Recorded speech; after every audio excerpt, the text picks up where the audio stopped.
దానార్ణువుడు చోళుల సహాయం అడిగాడు కళ్యాణి చాళుక్యుల్ని వేయడానికి. ఎన్ని రోజులు పడతాము ఈ బాధ అని. కళ్యాణి చాళుక్యుల్ని వేయడానికి చోళుల సహాయం అడిగాడు. చోళులు ఉత్త పుణ్యానికి ఎందుకు చేస్తారు అబ్బా, ఎందుకు చేయాలి మస్తానులి? వాళ్ళు ఏమన్నారంటే, మేము మీ వేంగి చాళుక్యుల తరపున మీకు మద్దతుగా మేము వస్తే కళ్యాణి చాళుక్యులు మాకు శత్రువులు గారు అవుతారు అబ్బా. కళ్యాణి చాళుక్యులతో మాకు ఏ శత్రుత్వం లేదు. అనవసరంగా మీ తరపున వచ్చి వాళ్ళ దృష్టిలో మేము శత్రువులం అయితే వాళ్ళు మా మీద దాడులు చేసి మమ్మల్ని నాశనం చేస్తే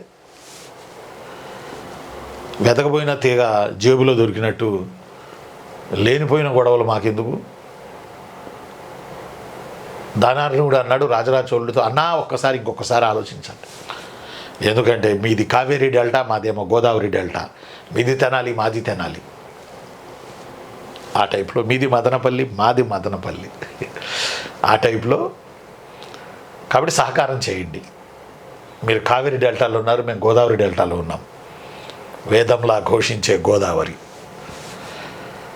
అయినా వాళ్ళు మెత్తబడలా.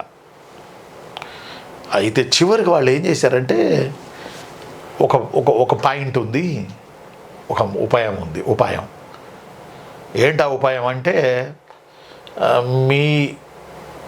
మీకు మేము పిల్లల్ని ఇస్తాం, మీరు మాకు అల్లుళ్ళు అవుతారు. అప్పుడు మీరు అల్లుళ్ళను కాపాడుకోవడానికి మేము వస్తాం. అప్పుడు కళ్యాణ చాళుక్యుల దగ్గర పెద్ద ఫరక్ పడదు.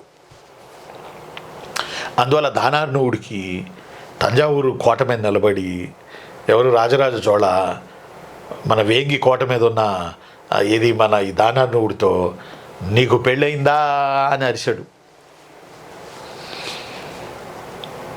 నాలిక దిగిపోయేలాగా, గొంతు పగిలిపోయేలాగా అరిశాడు. పెళ్ళయిందా అని. ఎందుకు అడుగుతున్నాడు అబ్బాయి ఇతను? పెళ్ళయిందని అడుగుతాడైంది. నేను సాయం చేయరా మగడా అంటే పెళ్ళి అంటాడైంది. ఇదేంది ఎరైటీగా ఉంది. దానార్ణువుడు అన్నాడు, పాపం నిజాయితీగా, అవ్వలేదంటే పిల్లనిచ్చేవాడేమో. దానార్ణువుడు ఏమన్నాడంటే, అవ్వలేదు, అయ్యింది అయితే నేను సాయం చేయపో అంటే, పెళ్ళి అయితే చేస్తారా అండి అని అమాయకంగా అడిగాడు దానార్ణువు. అలా కాదు, మా బిడ్డని మీకు ఇస్తే మీకు మాకు వియ్యంకుల సహవాసం వస్తుంది. అప్పుడు మీ పక్కన మేము నిలబడవచ్చు, బావల పక్కన బావమరుదులు నిలబడవచ్చు, మామలు నిలబడవచ్చు. ఈ యుక్తి మీద నేను నిన్ను అడిగా పెళ్ళయిందా అని. నువ్వు అయిపోయిందన్నావు. ఇంక నీకు సాయం చేసే సినిమా మాకు లేదు, మమ్మల్ని క్షమించు దొర అని అన్నాడు రాజరాజ చోళ.